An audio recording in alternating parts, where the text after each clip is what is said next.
Саламатсыздарбы, урматтуу коллегалар, урматтуу бүгүнкү жыйындын катышуучулары. Бул мыйзамга баяндаманы айтып койсом, Кыргыз Республикасынын кылмыш жаза кодексинин 221 беренесине киргизилип жаткан өзгөртүүлөр финансы пирамидаларын уюштуруу маселесин жөнгө салууга багытталган. Анткени миңдеген жарандарыбыз акыркы жылдары финансы пирамидаларына каржылык чайкоочулукка камтыган турак жай кооперативтерине алданып, өмүр бою жакшы максатта топтогон каражаттын алдырып коюп жатышат. Жүргүзүлгөн изилдөөбүздө байкалгандай, мунун бир канча себептери бар. Айрыкча финансы пирамидасыны пайдаланып, шылуундук кылган жарандар өз максатына жетүү үчүн эл арасында таанымал инсандарды колдонуп, алардын интернеттеги баракчалары аркылуу жарнамалатышат. Финансы пирамидасы түрүндө түзүлгөн турак жай кооперативинин кызматтарын пайдаланууга чакырган таанымал инсандардын постторунан кийин карапайым жарандар ишенип алып, өз мүлкүнөн ажырап калууда. Андыктан муну көзөмөлдөө үчүн тиешелүү мыйзамга өзгөртүү киргизип, каржы пирамидаларын түзгөн шылуунду эле эмес, анын ишин жарнамалаган инсандарды да жоопко тартуу сунушталууда. Тагыраагы мыйзам финансы пирамидасын жарнамалагандарды 20 миңден 25 миңдик эсептик көрсөткүчкө барабар айып пул, 3 жылдан 5 жылга чейин эркинен ажыратуу жаза чарасы каралууда. Мыйзам кабыл алынса, таанымал инсандарыбыз да мыйзамсыз иштерге аралашуудан оолак болуп калышабы деген үмүттө ушул сунушту киргизип атабыз. Маалымат иретинде айтып койсок, 2022 жылдын 12 ай ичинде финансылык пирамида фактылары менен жалпысынан 882 кылмыш иши козголгон, 1052 адам жабырлануучу болуп эсептелинет.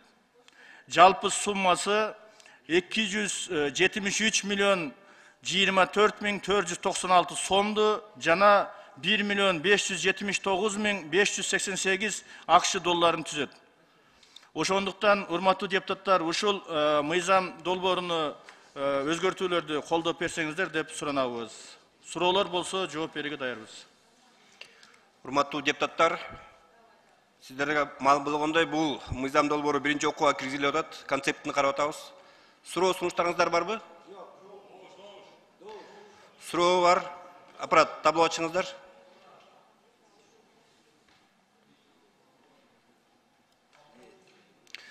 Суроо берүү үчүн сөз Бекешев Дастан Далабаевичке берилет. МВДнын өкүлү барбы бул жерде? Бар. Так, мен суроону мындай берейимчи. Мен бул мыйзам долбоорду колдойм. Бизде каржы пирамидалар өтө көп болуп калды да чилекке каршы.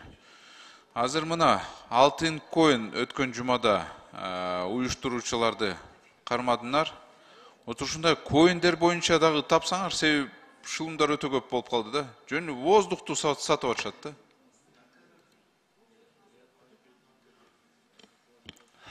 Дастан Далабаевич, бул багытта биз иш алып барып атабыз. Бизге эгер арыз түшкөн болсо, биз дыкат текшерип адам өтүп беребиз да. Анан булдай көп нерсе болот ба? Өтө көп. Менде просто сураныш бат-баттан иштесеңер жакшы болот эле да. Мен түшүнүп атам, сиз зам министр катары бүт бара оперативниктерди, тергөөчүлөрдү карай албайсыз да. Кээ бир учурда атайын жабышат, иши анан прокуратура жазганча тилер катышат. Качкандан кийин эч кимди таба албайсың. Мен бир мисалды келтирип кетсем да. Мына азыр көбүнчө ушундай шылуундар курулуш тармагында көп болуп калды да. Курулуш тармагында строительный компаниялар керек болсо даже өзү курбаган үйдү сатышат да. Эмчилекке каршы жарандар дагы ошо ишенип жүрүшөт да. Курулушчулар боюнча дагы жакшылап карасаңар, мына ошо эле Сүйүркулу 16/1 деген үй бар. Бир компания курду, башка компания, таптакыр башка компания барып, элден акчаны алып алып, азыр биз алган жокпуз деп атат да. Октябрь районундагы, по-моему, РУВД караш керек эле да ошону. Ушундай иштерди тездеп бересиңерби? Сураныч. А то бүгүн эле мына эл мага келди да. Жок, мен бүгүн Жарайт Дастан Далабаевич, бул иштерди көзөмөлгө алабыз, аягына чыгарып кетебиз. Рахмат. Рахмат. Суроо берүү үчүн кийинки сөз Сорбалдиева Эльвира Жагалбековна берилет. Урматтуу укук коргоо органдарынын өкүлдөрү, мисалы коррупционер депутаттар сиздин мындай тажрыйбаңызда жолуктургансыздар да, жолуктуңуздар беле? Мурдакы Созовдо 30 жылда жолуктуңар беле, уктуңар беле ошондойлор жөнүндө? Действующий депутаттар болду экен. Даже действующий депутаттар барбы? Боло элек дейм андай. Боло элекпи? Вот элестетиңиз, ошол иштебеген депутаттарды шайлаган эл ошондой депутаттар үчүн жоопкерчиликке тартыла алабы? Суроо, теоретически. Теоретически коллективная ответственность жок биздечи. Моральная ответственность бар. Морально. Морально. Биз уголовный кылмыш жагын карайбыз да, моралдык жагын биз карабайбыз да. Анда мындай норманы киргизген депутат аябай мындай ниети таза, жакшы болуп атат. Анткени депутаттардын баарына 100% эл кайрылып атат да, арызданып, финансовый пирамиданы башынан түзүлүп атканда укук органдары каякта карайт дейт. Менимче мындай норманы киргизгенден кийин силер жоопкерчиликти өзүңөрдүн мойнуңардан укук органдар элге жүктөп атасыңар. Ошону рекламалган ырчылар болобу, рекламалган $100 барган колунда аргасыз ошол кирешени табам деген жөнөкөй жарандарды сен ушул пирамиданын рекламалганына тиешең бар деген үчүн жоопкерчиликке тартуу, бул силердин ишиңерди, силердин кыла албаган жумушуңарды жоопкерчилигин жөнөкөй жарандарга жүктөп жатасыңар деген менде ошондой сезим пайда болуп атат. Анткени мындай нормада за рекламирование ошондой финансовый пирамиданы реклама кылган үчүн жөнөкөй жарандарды жоопко тартам деп атасыздар. Сиз ошого макул болуп атасыздар. Бирок бул жерде деген ичинен ошол финансовый пирамида түзүлүп жатканда, ичинен маалыматты алып, бул шылуундар, аферисттер деген маалыматты 100% мен ишенем, укук органдар иштеш керек ошол боюнча. Бирок сиздер өз жумушуңарды аягына аткарбай, бирок жоопкерчиликке элдерди ошентип сен $100 үчүн реклама кылдың деп, сен билгенсиң деп туруп ошого тарткан бул туура эмес. Мен 5 секундум кетип калды. Эльвира Жагалбековна, сизге уруксат берсе жооп берейин. Биринчиден, бул мыйзамды биз алып чыккан жокпуз. Ички иштер министрлиги бул мыйзамга тиешеси жок. Экинчиден, бул мыйзамга биринчи окуудан биз концепциясына макул болдук, бирок өзүбүздүн дагы өзгөртүүлөрдү дагы сунушубузду беребиз деп, экинчи окууга деп дайындадык да. Мага 10 секунд кошуп коесузбу, Нурлан мырза? Бул бияка чыгайынбы? Мен уруксат берип койсоңуз, мен кичине жооп берип койсом ушул жерге. Эльмира Жагалбековна, бул жерде реклама кылганда бул жөнөкөй адам реклама кылбайт бунучу. Сиз айтып атасыз, $100 жөнөкөй адам реклама болуп койсо, ошол байкушту кайрадан жоопко тартасыңар деп. Миллиондогон подписчиги бар, элдин астында кадыр баркы бар адамдар ошолор реклама кылат. Буну жөнөкөй адамдар наоборот жабырлап атат. Ошолорду бир таанымал адамдарды, кээ бир диний кызматкерлерибизди, же коомдук ишмерлерибизди бардыгы угуп алып, ишенип, бул жакшы компания турбайбы, жакшы ишкана турбайбы деп туруп, бардык акчасын ошол жака салып атышат кайрадан. Жөнөкөй карапайым эли журтубуз жабыркап атат. Жөнөкөй деп сиз алмаштырып алдыңыз азыр. Жөнөкөй жабыркаган бул эл журт. Реклама кылып аткандар да жөнөкөй адамдар эмес алар. Сиз же биз же бир жөнөкөй адам барып алып реклама кылган болсо, анга ким ишенет? Алар ошо таасирдүү адамдар реклама кылган үчүн гана элдер ошону ээрчип атат. Ошол пирамиданы уюштурган адамдарга 221 мыйзам бар, статья бар, ошол колдонулат. Биз анга кошумча кылып атабыз, ошол уюштургандарды реклама кылгандыгы үчүн деп кошуп атабыз азыр дагы. Тактоо иретин. Эльвира Жагалбековна, кыскача оюңузду бүтүрүп алыңыз. 5-чи процедурный. Шайырбек мырза, бул абдан жакшы туура ниет болуп атат. Мен сизди түшүнүп атам. Сиз да бизге окшоп аргасыз, айлаңыздар кеткен үчүн ушул мыйзамды алып келип атасыз. Мен бул жерден укук органдарынын моралдык жоопкерчилигин алып келип атам да, ошону көтөрүп атам. Башынан финансовый пирамиданы түптөлүп жаткан жеринен сиздер билип, ачып жоопкерчиликке ошолор тартыш керек болчусуңар. Ортодо деген ооба жылдыздар болобу, акчасы чоңдор, дин уюмдарынын өкүлдөрү болобу, аларды көп акча алып атасыңар, байып атасыңар, ошонун аркасы менен силер да жоопкерчиликти алыш керексиңер дегениңиз туура айтып атасыз. Ал элди тоноп атасыңар деп.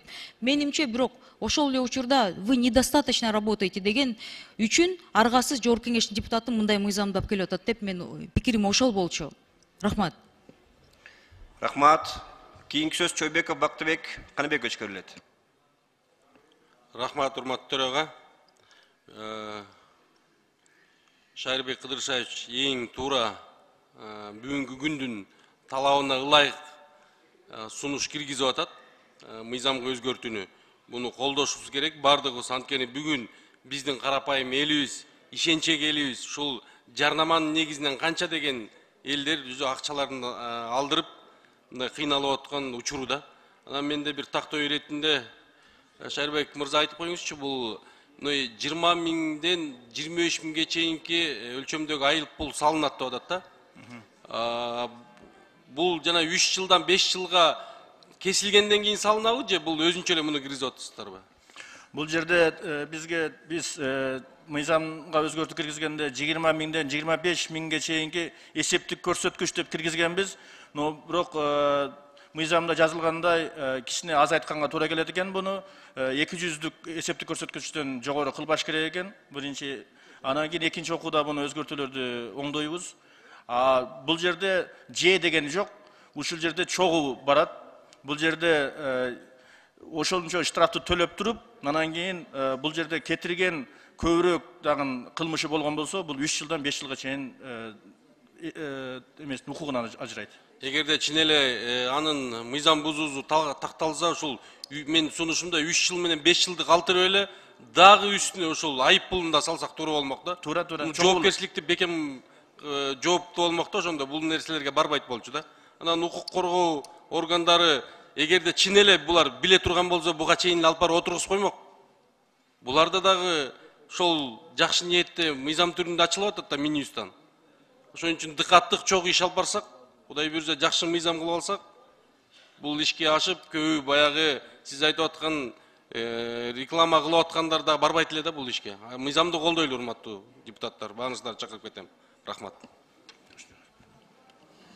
Чоң рахмат. Мен да кошумчам, бул жерде мына укук органдарынын менен биз кеңешкенибизде бул жерде айтылып атат, жанагы тергөө амалдарында караганда ошол жерде кыйыныраак болуп калат. Кийин ошол тергөө жүргүзүп атканыбызда мен бул жаман компания экен, алдамчы компания экен, мен билген эмесмин деген болуп калышы мүмкүн деп туруп, биз экинчи өзгөртүүгө укук органдарына дагы биз азыр талаптарды коюп атабыз. Ошондой болбош үчүн критерийлерди алып келгиле депчи. Ошондой критерийлерди окуп туруп, кийин реклама кылардын астынан ошо критерийге жооп берсе, талапка жооп берсе гана реклама кылыш керек. Талапка жооп бербеген болсо, мыйзамга тартылат экен деп туруп, ошол атактуу адамдар дагы реклама кылгандан баш тартат. Ошондо экинчи окууда ушундай өзгөртүүлөр бар бул жерде. Мына биз кече комитеттен өткөзгөндөн кийин элибизде дагы ушу кызыгуу жаратып, элибизден да сунуштар болуп атат. Экинчи окууда Кудай буйрса дагы өзгөртүүлөргө киргизебиз.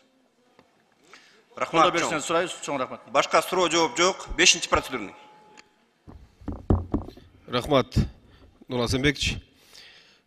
Бул мыйзам тууралуу өзүбүздүн ой пикирибизди айтканбыз комитетте. Анан бул жерде ички иштер министрлиги жетекчилигин дагы жолу эскертип коет элем. Биякта коллегаларым туура айтып кетти. Мыйзам менен буюрса бул кабыл алынат мыйзам